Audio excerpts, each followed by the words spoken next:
మనము ఈరోజు మునగాకు యొక్క ప్రాశస్త్యం గురించి తెలుసుకుందాం. మునగాకును ఆంగ్లంలో డ్రమ్ స్టిక్ లీవ్స్ అంటారు. ఈ మునగ కాయలు కూడా ఆహారంలో ఉపయోగించడం జరుగుతుంది. ఈ మునగాకు వేరే కూరగాయల్లో క్లబ్ చేసి వండుకోవచ్చు, లేదంటే సపరేట్ అయినా వండుకోవచ్చు అండి. ఈ మునగాకు చేదుగా ఒగరుగా ఉంటుంది. ముఖ్యంగా ఈ మునగాకులో విటమిన్ ఏ ఎక్కువగా ఉందండి. తర్వాత ఈ మునగాకు ఏం చేస్తుందంటే, మునగాకు రసంలో కొద్దిగా తేనె కలిపి చిగుర్ల నుంచి రక్తం కారేటప్పుడు నోట్లో చిగుర్లకు మర్దన చేసేదాని మూలాన కూడా ఇది మంచి ఫలితం ఇస్తుంది. ఇంకొకసారి ఈ మునగాకులో తేనె కలిపి రాత్రిపూట తీసుకుంటే దాని మూలాన మల విసర్జన సరిగా ఉంటుందండి.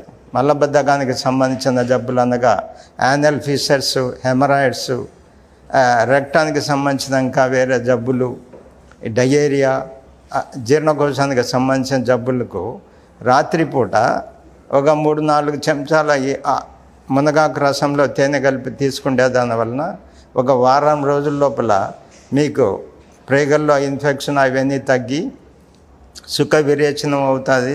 యానస్ దగ్గర ఉండే ప్రాబ్లమ్స్ తగ్గడానికి అవకాశం ఉంటుంది. ఈ చిగుర్ల నుంచి కూడా రక్తం కారకుండా ఆగిపోతుంది. ఎందుకంటే ఈ చిగుర్ల నుంచి ఇన్ఫెక్షన్ అవన్నీ తగ్గిస్తుంది కాబట్టి మీకు మంచి ఫలితం ఉంటుంది. అలాంటి మందులు లేకుండా కూడా చేసుకోవచ్చు. కొంతమందికి కడుపులో గ్యాస్ ఫార్మ్ అవుతూ ఉంటుంది అజీర్ణంతో. ఈ అజీర్ణం ఉన్నప్పుడు కూడా మునగాకుతో తయారు చేసినటువంటి కూరలు తీసుకోవచ్చు. ఈ ఆకును బాయిల్ చేసి తీసుకోవచ్చు, పచ్చిది కూడా తీసుకోవచ్చు, కషాయం రూపంలో కూడా తీసుకోవచ్చు. చెవులో నొప్పి ఉన్నప్పుడు ఈ ఆకు రసం కొద్దిగా చెవులో వేసి ఆ తర్వాత దాన్ని క్లీన్ చేసే దాని వల్ల నా చెవులో ఇన్ఫెక్షన్ తగ్గడానికి అవకాశం ఉంది. ఇంకా కొంతమందికి ఈ మోకాల నొప్పి, కండరాల నొప్పులు ఉంటాయండి. అట్లాంటప్పుడు మునగాకులో కొద్దిగా టర్మరిక్ పౌడర్ మిక్స్ చేసి దంచేసి కొద్దిగా వక్కలుగా దంచేసి ఒక గుడ్డలో ఉంచి ఒక పెనం మీద కొద్దిగా హీట్ చేసి అది ఆ నొప్పులు ఉండే ప్రదేశంలో కాపడం చేసేదాని వలన కూడా మీకు నొప్పులు తగ్గడానికి అవకాశం ఉంటుంది. ఇది బహిష్టు సంబంధమైన ఏమన్నా ఒడిదుడుకులు స్త్రీలకు ఉంటే దాన్ని కూడా సెటరేట్ చేసేదానికి అవకాశం ఉంటుందండి. కొంతమందికి బహిష్టు సమయంలో కడుపు నొప్పి వస్తుంటుంది, నడుము నొప్పి వస్తుంటుంది, ఈ బ్లీడింగ్ కూడా సక్రమం కాదు. కొంతమందికి అధిక రక్తస్రావం ఉంటుంది.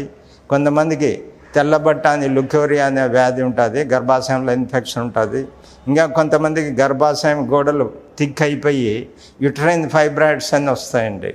అవి కూడా ఈ మునగాకు మనం వారానికి 5 సార్లన్నా తినేదాని మూలాన గర్భాశయానికి సంబంధించిన జబ్బులు తగ్గుతాయి.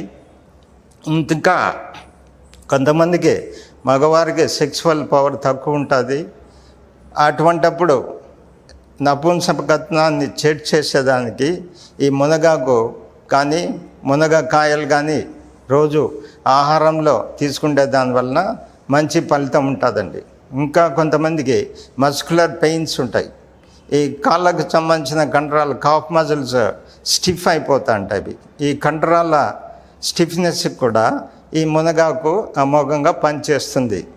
ఏ ఆకుకూర అయినా కంటికి సంబంధించిన జబ్బులను తగ్గిస్తుందండి. దీంట్లో క్లోరోఫిల్ ఉంది. గ్రీన్ లీవ్స్ అన్నీ కంటికి సంబంధించిన వ్యాధులను తగ్గిస్తాయి. చిన్న వయసులో కొంతమందికి దృష్టి లోపాలు వస్తుంటాయి. మనం చూస్తుంటాము. ఈ నవనాగరిక ప్రపంచంలో రాంగ్ లైఫ్ లీడ్ చేసే దాని వలన కంటి చూపు తొందరగా దెబ్బతింటుంటుంది. చిన్న వయసులోనే మన చిన్న పిల్లలు, స్కూల్ పోయే పిల్లలు అద్దాలు వాడుతుంటారు. అటువంటి పరిస్థితి లేకుండా వాళ్ళకు చిన్న వయసు నుంచే ఈ ఆకుకూరను ఆహారంలో తినేటట్లు చేసేదాని మూలాన కంటి చూపు తొందరగా దెబ్బతినకుండా మనకు కాపాడుకోవచ్చు. కొంతమందికి హెయిర్ ఫాలింగ్ ఉంటుందండి. అట్లాంటి వాళ్ళకు కూడా ఈ మునగాకు రసంలో కొద్దిగా నిమ్మరసం కలిపి హెయిర్ రూట్స్కు పట్టించే దాని మూలాన హెయిర్ ఫాలింగ్ ఆగి వాళ్ళకు తొందరగా చిన్న వయసులోనే వెంట్రుకలు తెల్లబడకుండా ఆఫ్ చేయొచ్చు అండి. ఈ మునగాకు రసం కూడా పచ్చిది కడిగేసి నవిలి రసం కొద్దిసేపు నోట్లో ఉంచేదాని మూలన నోటిలో ఉండే దుర్వాసన తగ్గుతుంది. పంటికి సంబంధించిన వ్యాధులు రాకుండా మనం కాపాడుకోవచ్చు. కొంతమందికి కాలేయానికి సంబంధించిన ప్రాబ్లంతో ఈ కళ్ళు పచ్చగా అవుతుందండి, మూత్రం పచ్చగా అవుతుంది, ఆ జాండీస్ అనే జబ్బు వస్తుంది. ఇలాంటి పరిస్థితుల్లో ఈ మునగాకు పొడిని చూర్ణం చేసి దాంట్లో తేనె కలిపి రోజుకు 2 సార్లు ఉదయం సాయంత్రం తీసుకుంటే దాని మూలాన లివర్లో ఉండే సెల్స్ యాక్టివేట్ అయ్యి ఎక్కువ బైల్ ప్రొడ్యూస్ కాకుండా ఈ కామెర్ల వ్యాధి తగ్గడానికి అవకాశం ఉంటుందండి. ఇట్లా ఆకుకూర తినేటప్పుడు కూడా వాళ్ళ ఆహారంలో ఈ ఎక్కువ ఉప్పు, కారం, మసాలాలు, ఆయిలీ ఫుడ్ తీసుకోకుండా ఇది శాకాహారమే తీసుకోవడం ఎంతో అవసరం. రోజుకు తగినన్ని నీళ్ళు తాగాలండి. రోజుకు కనీసం వాళ్ళ వయసుని బట్టి 3 నుంచి 4.5 లీటర్లు నీళ్ళు తాగాల. కొద్దిగా మార్నింగ్ కూడా వాకింగ్ చేయాలా, శరీర శ్రమ చేయాల్సింది ఉంటుంది. చర్మం ఒకవేళ దురదగా ఉంటే ఈ ఆకు రసంలో కొద్దిగా పసుపు కలిపి, నిమ్మరసం కలిపి ఈ దురద ఉన్న ప్రదేశంలో ఈ ఆకును అప్లై చేసి 1/2 అవర్ తర్వాత స్నానం చేస్తే ఈ జాండీస్తో వచ్చిన స్కిన్ అలర్జిక్ కండిషన్స్ బాగు చేసేదానికి అవకాశం ఉంటుందండి. ఈ చెవు నొప్పికి కూడా చెప్పాను నేను. చెవులో ఆకురసం కొద్దిగా వేసి కొద్దిసేపు ఉంచి తర్వాత క్లీన్ చేయాలా. అన్ని ఇన్ఫెక్షన్లకు చెవి కానీ, జాయింట్ ఇన్ఫెక్షన్ కానీ, పంటికి సంబంధించింది కానీ, కంటికి సంబంధించిన ప్రాబ్లమ్స్ కానీ ఈ మునగాకును ఎక్కువ తీసుకునే దాని వలన మీరు ఎలాంటి మందులు లేకుండా న్యాచురల్గా స్వయం సిద్ధంగా ఆ జబ్బులన్నీ నయం చేసుకునేదానికి అవకాశం ఉంది.